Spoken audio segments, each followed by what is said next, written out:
คุณไอ้หน่อย ต่อว้าวเมื่อกี้เรากินเบียร์เต็มในเลยนะเป็นแม่ตลอดเวลาอ้าวเปลี่ยนกันรอบนี้ผู้เดินชิเย็นละเย็นเด้อน้อยเปลี่ยนกันน้อยเบิด2ชุดแล้วนี่นะน้อยเปลี่ยนกันดูโอ้ยเจ้าลายเรื่องเนี่ยโอ้ของเจ้าแจ้งดีเจ้าไปจับเพื่อนดีแล้วแจ้งดีจำนี่กัน เดิน วิไลทองไม่นี่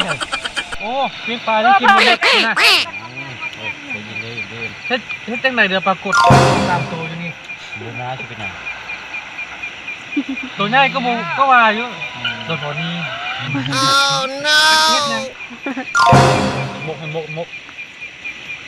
เอาอีกเอาเลยหอบที่สองรถไก่เล่นหอบที่สองมันจะหอบนะที่สองเนี่ยที่หนึ่งบางทีจะเข้ากล้องหอบที่หนึ่งเป็นหอบที่หนึ่งหูหนึ่งเป็นหอบที่หนึ่งแล้วเนาะเบิ่งเด้อไฟบ่มีแล้วเด้อผู้ใดรับผิดชอบปิ้งปลาสุดลาวิเศษนี่ที่ผมแจ้งอยู่กับใหม่จักแม่นหันไปเด้อผู้เนาะมาเอากันเด้อเอารถแซ่บโอ้ยกินเบียร์ไว้จะกินเหล้าขาวได้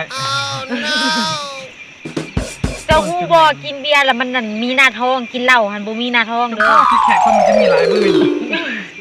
บางคนถือผ้าพ่อเนี่ยย้อนว่ากินเนี่ยย่ำเราจะกินตลอดเบาอยู่ขั้นแหละบ่ได้กินจะเกลือหรอจกเลยโอ้จะกินโจกเลยคือกันนะแซ่บว่าหรือว่าเฮ็ดนาดาวเพิ่นลิงดาวไปตามอารมณ์โอ้คักจะแจ้งมามื้อนี้จะแจ้งมาเราก็สิหมดล่ะไปรักเอาเคยดูทึกคดีรักเราไปรักเอาเหล้าพอตาไปรักเอาเหล้าพอตามากินปลากระเทียมมาใส่ไว้ผสมเห็ดผสมไม่ร้ายนี่นะปลาเอาลุงเท่านี้ไรวะอ้าวนี่เราที่มันเป็นยังไงเนี่ยว่าอยู่มันกินลายมันทีไปเก็บข้าวคนอื่นมันกินตลอดเราไม่ให้คนเดียวกินมันก็ได้ให้เมื่อก็โมเมนต์จะให้กินแต่ว่าโดนให้กินเดือนนึงปลาเท่าหมดนี่5 จอกจอกที่7ต้องให้จอก1ว่าอีกเดี๋ยวก็เครียดพวกเอาอันนี้ยัดจะให้ได้ดูจังไงชิลืมนี่นะเดี๋ยวอีกอันยัดมือไว้กินยืนอันนี้โบเซอร์แล้วอันนี้ค่อยเอาน้ำส้มไว้ตุ้งนึงก่อนทำไมมันคือของแถมเรายิ่งเสียน้อยไม่หรอกเรื่องไว้ก่อนเลยยัดเจ้ารักกินระวังนะเรื่องเสียเรื่องลายเนี่ย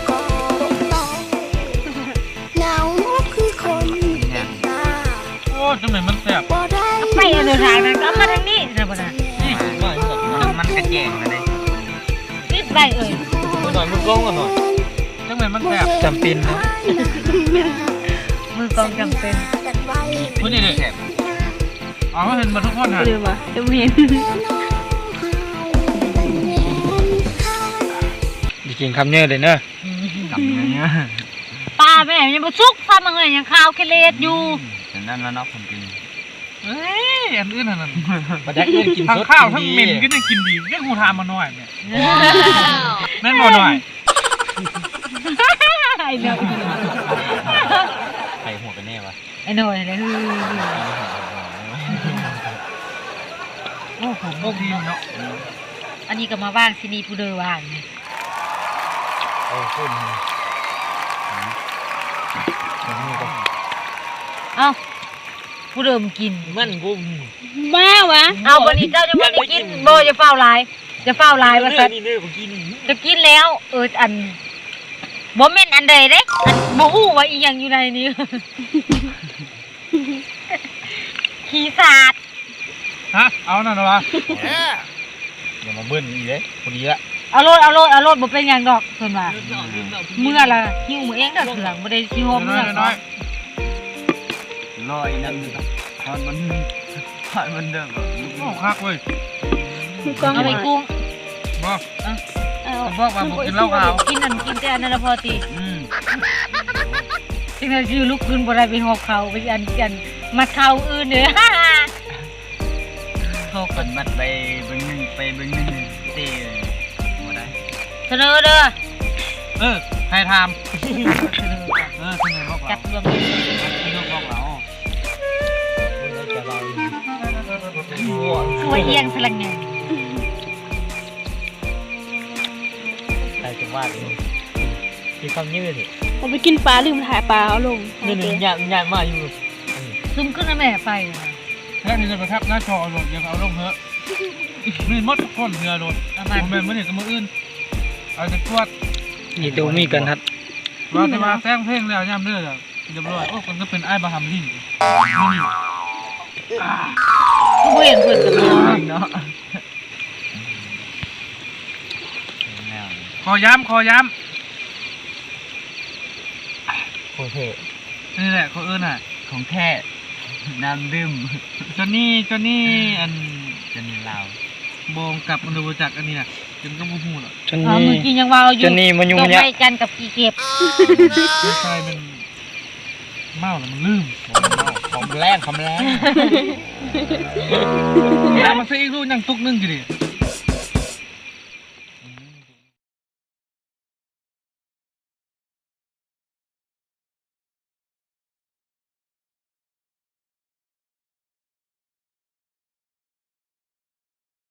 มันเหมือนกันจะมาซื้อเอามาใหม่กิน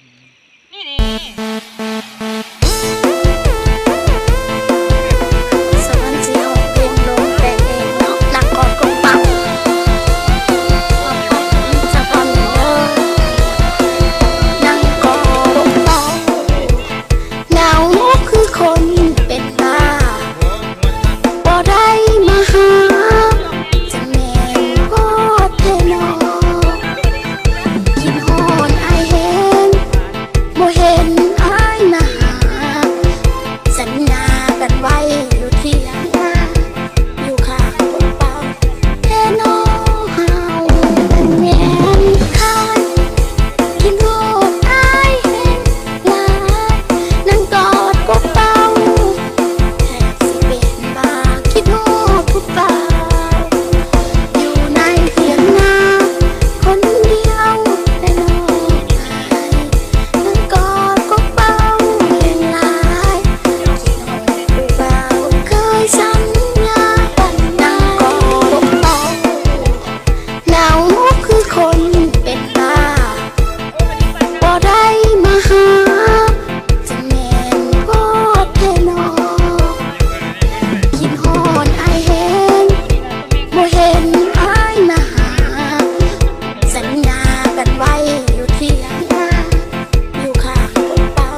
บิ๊กแบง ห่อใส่ถุงตัว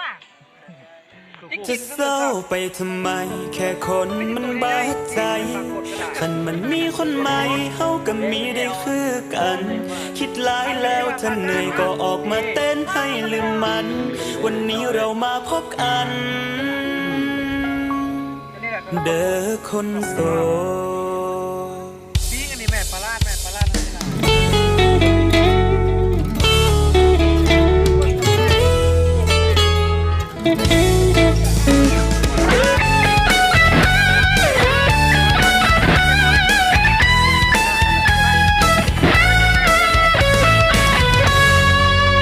ฝันที่วาดเอาไว้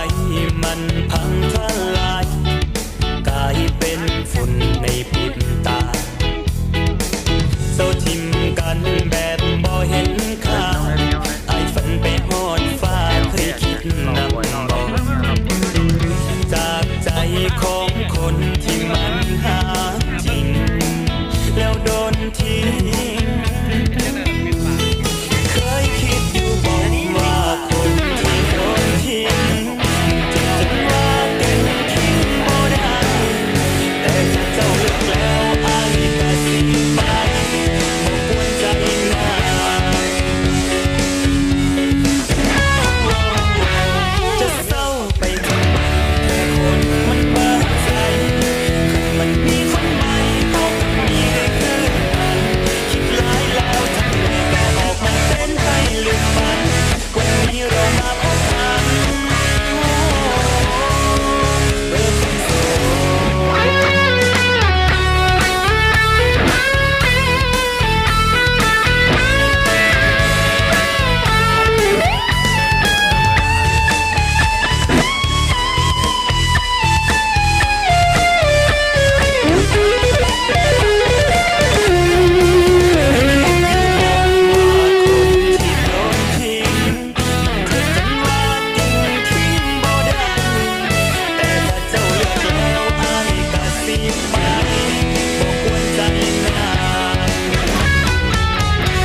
จะเศร้าไปทำไมแค่คนมันบาดใจคันมันมีคนใหม่เขาก็มีได้คือกันคิดหลายแล้วทำไมก็ออกมาเต้นให้ลืมมันวันนี้เรามาพบกัน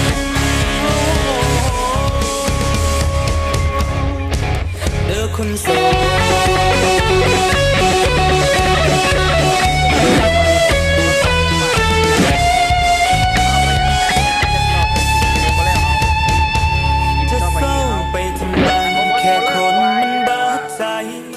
คันมันมีคนใหม่เฮาก็มีได้คือกันคิดหลายแล้วท่านเหนื่อยก็ออกมาเต้นให้ลืมมันวันนี้เรามาพบกันจะเศร้าไป